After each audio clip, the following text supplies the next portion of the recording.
Kepada siapapun yang melihat pembicaraan saya kali ini, saya ingin memulainya dengan terlebih dahulu memohon maaf yang sebesar-besarnya, sebanyak-banyaknya, terutama kepada pesantren sebagai lembaga pendidikan Islam dan sebagai seorang yang mengikuti perkembangan itu dalam pengertian sejarahnya. Saya tahu pasti bahwa pesantren itu sangat-sangat berjasa dalam bidang pendidikan, tidak hanya agama Islam, walaupun khusus pesantren itu tujuannya adalah pendidikan Islam, tetapi sebelum kemerdekaan mereka sudah sebagian besar mempunyai jasa besar dalam proses menuju kepada kemerdekaan.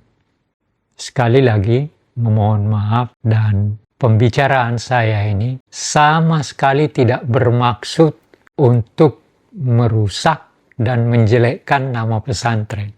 Sama sekali di luar itu. Saya hanya mau menyampaikan pikiran saya, melihat hal itu, melihat kejadian itu sebagai hal yang tampaknya seharusnya menjadi bahan permenungan kita semua untuk memperbaiki kenyataan yang terjadi di dalam pesantren menuju ke hari depan yang lebih baik. Itu yang terutama saya mau katakan. Nah, saya mendengar dan nanti akan diperlihatkan, saya mendengar cerita dari teman bahwa Trans 7 lagi diserukan untuk diboikot. Persoalannya berkaitan dengan ada tayangan tentang kehidupan di dalam pesantren yang dianggap oleh sejumlah orang melihat itu sebagai sesuatu yang seakan-akan memperlihatkan atau bahkan mungkin menghina pesantren. Nah, tapi kalau saya lihat apa yang ditunjukkan di dalam video atau di dalam tayangan itu, justru menurut saya seharusnya yang melihat lingkungan pesantren harus menjadikannya sebagai sesuatu yang menjadi bahan permenungan untuk memperbaiki bagaimana seharusnya pengelolaan selanjutnya dari pesantren itu. Apakah kesopanan dan sebagainya, misalnya memberikan sesuatu lalu dilemparkan begitu saja, lalu ada murid yang datang untuk mengambil sesuatu harus jongkok dan sebagainya. Apakah itu sebuah bentuk daripada kesopanan yang diajarkan oleh Islam? Inilah yang membuat, kalau itu benar, maka itu yang membuat keprihatinan saya sebagai seorang yang mengenal perkembangan sejarah pesantren sedemikian rupa, yang tentu saja dengan segala usaha yang sebenarnya adalah untuk membentuk peradaban, untuk menciptakan manusia yang tidak hanya berpengetahuan, tetapi juga dengan penuh latar belakang untuk kesopanan, bagaimana Islam harus bergaul, bagaimana Islam harus menjalani pendidikannya, dan sebagainya. Nah, artinya apa? Perlu apa yang diperlihatkan oleh Trans 7, ya saya mengharapkan menjadi bahan permenungan tentang bagaimana lingkungan pendidikan pesantren itu seharusnya. Nah, barangkali juga ya ada tokoh-tokoh besar pesantren, ada Muhammad Iskandar, dan saya tahu dia sangat sopan, dan mungkin juga Majelis Ulama Indonesia perlu melihat itu dan membicarakannya secara jernih agar supaya perkembangan pendidikan khususnya pesantren akan berkembang ke depan dengan lebih baik. Saya percaya, bukan berarti bahwa saya mendukung dalam pengertian buta, tapi saya percaya bahwa Trans TV pasti tidak bermaksud Trans 7 pasti tidak bermaksud untuk memperlihatkan borok-borok pesantren itu. Pasti tidak. Tetapi dia menayangkan itu sebagai bahan untuk kepentingan pemahaman masyarakat melihat situasi di sejumlah pesantren yang ditayangkan itu. Saya percaya bahwa Trans 7 pasti tidak bermaksud untuk menjelekkan pesantren, menjelekkan kehidupan pendidikan, tetapi apa yang ditunjukkan menurut saya ya memang tidak pantas untuk terjadi di lingkungan pesantren. Ya saya tidak pernah sekolah di pesantren, tapi di kampung saya ketika saya masih SD, saya pernah tahu lingkungan, kalau di tempat saya dulu ada namanya sekolah Arab. Ya, dan salah satu yang membangun sekolah Arab itu adalah tokoh besar, dan nanti dalam perkembangannya setelah kita merdeka, tapi beliau-beliau mungkin sudah meninggal semua. Beliau adalah tokoh-tokoh NU di Sulawesi Selatan. Tetapi tokoh besar keluarga dari guru-guru saya ini adalah sampai sekarang dia adalah tokoh yang dijunjung tinggi. Kuburnya masih dihargai tinggi. Namanya Haji Muhammad Tahir, panggilan sehari-hari biasanya Imam Lapeo. Lapeo itu sebuah nama kampung, sekarang kecamatan mungkin. Ya. Itu terkenal, Imam Lapeo ini sangat terkenal di Sulawesi Selatan. Dan kebetulan saya kenal semua cucunya guru saya di SD, lalu dua anaknya guru saya di sekolah Arab, walaupun saya tidak tahu apa-apa tentang Islam dalam pengertian pendidikan seperti itu. Tapi dulu ini kayak kan ya, saya sekolah Arab itu di rumah orang Bugis Makassar, Bugis Mandar kan rumah panggung.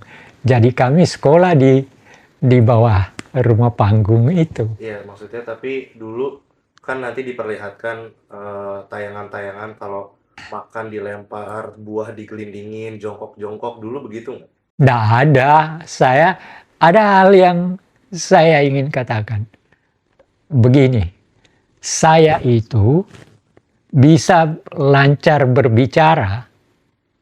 Salah satu faktornya adalah karena saya pernah sekolah Arab itu. Karena apa? Ada satu pelajaran sebelum selesai, kita diminta untuk, apalagi kalau ada acara tertentu, diminta untuk berpidato tentang satu persoalan, ya, tentang riwayatmu. Nabi Muhammad, tentang tokoh besar, dan sebagainya. Tapi diambilkan dari buku. Ya, lalu kita disuruh entah mau baca atau mau hafal, lalu diajari. Dan itu yang menyebabkan dasar-dasar berbicara seperti yang saya miliki sekarang, saya pikir-pikir mungkin dari sana. Artinya diajar berani untuk berbicara di depan orang banyak. Justru dikembangkan bakatnya ya. Dikembangkan Tapi banget. kalau misalkan feodalisme di pesantren yang nanti diperlihatkan dan Atta juga udah lihat, itu pandangan Atta kayak gimana? Ya seharusnya nggak terjadi. Ya, itu yang saya maksudkan tadi, seharusnya ini dijadikan bahan permenungan untuk memperbaiki lingkungan pendidikan yang terjadi di pesantren, kalau itu benar. Ya kan udah ada tayangannya kan? Iya, Jadi nanti diperlihatkan ke iya, masyarakat. nanti ada editingnya. Nah, editingnya kamu perlihatkan. Nah, menurut Atta dari tayangan-tayangan tadi, ada yang digelindingin buah, terus jongkok-jongkok. Enggak, itu bukan, makanan. di sana tidak ada kesopanan. Islam itu sangat sopan, mendidik orang untuk menjadi manusia sopan berdasarkan ajaran-ajaran di dalam Al-Quran. Jadi kalau orang, kamu udah perlihatkan saya sebagian orang disuruh jongkok lalu nerima sesuatu dari dari kiainya, lalu kiainya berdiri melemparkan makanan kepada murid-muridnya. Nggak ada dalam Islam itu. Saya walaupun hanya ya sekitar 2 tahun, yang saya pelajari, yang saya diajarkan adalah kesopanan itu. Jadi kalau misalkan pun yang ada tokoh-tokoh terus kita jongkok-jongkok sampai bungkuk-bungkuk, salah? Ya itu tergantung. Kalau saya tidak pernah melakukan itu. Islam pun tidak mengajarkan. Islam tidak mengajar. Kita diajarkan untuk menghormati orang yang lebih tua dari kita, orang kepada guru kita, tapi tidak sampai berlebihan. Gitu. Ya kita tidak perlu jongkok lalu cium tangan kayak apa gitu. Enggak juga. Kita diajarkan untuk sopan sebagai manusia. Ya. Saya menghargai orang itu karena dia lebih tua, dia juga kiai, ya saya salami. Kalau ini bisa saya peluk sebagai penghargaan. Tapi kalau sampai saya harus jongkok lalu kemudian ini, saya kira tidak seperti itu juga, ya, kesopanan. Nah, oleh karena itu, saya pikir MUI juga mungkin perlu berbicara tentang hal-hal seperti ini. MUI? Iya. Artinya, ada hal-hal tertentu yang perlu dipikirkan untuk kelangsungan pendidikan ke depan, pendidikan Islam ke depan. Itu saya kira cukup ini, dan ini hanya sekedar. Sekali lagi, saya sungguh-sungguh memohon maaf. Saya tidak bermaksud sama sekali untuk mengajari, tetapi sekedar untuk mengajak, untuk merenungkan kalau apa yang ditayangkan itu nanti tertonton, tolong jadikan bahan permenungan yang agar supaya lembaga pendidikan, khususnya lembaga pendidikan pesantren, akan dilakukan perbaikan-perbaikan ke depan. Tantangan masa depan pun sudah berbeda. Saya kira itu.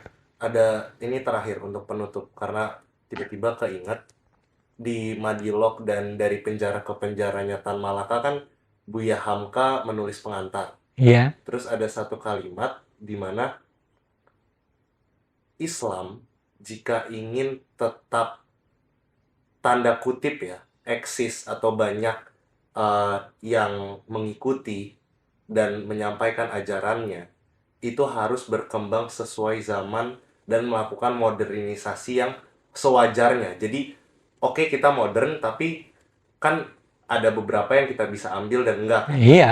Dan Se- menurut Eta gimana soal Ya memang itu yang saya juga malah ada dalam disertasi saya kutip itu kata-kata eh, ya, Buya Hamka karena kaitannya dengan pemberontakan Darul Islam kan, lalu antara lain saya kutip itu karena itu betul-betul akan menjadi bagian dalam proses pemahaman kita ke depan dan kemudian melangkah ke hari depan itu. Apa yang dikatakan oleh Buya Hamka yang amat saya hormati, kebetulan juga saya kenal, maka sungguh-sungguh apa yang dikatakan itu adalah benar. itu sebagai penutup. Iya, terima kasih. Wajar. Bahkan kalau saya kepala sekolahnya, mungkin saya skor minimal seminggu. Karena dia melanggar aturan. Dan dia tahu bahwa itu dilakukan sebagai sebuah pelanggaran.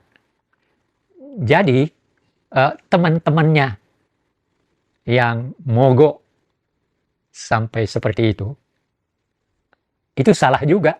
Salah mengikuti, salah dalam mendukung temannya yang memang berbuat salah.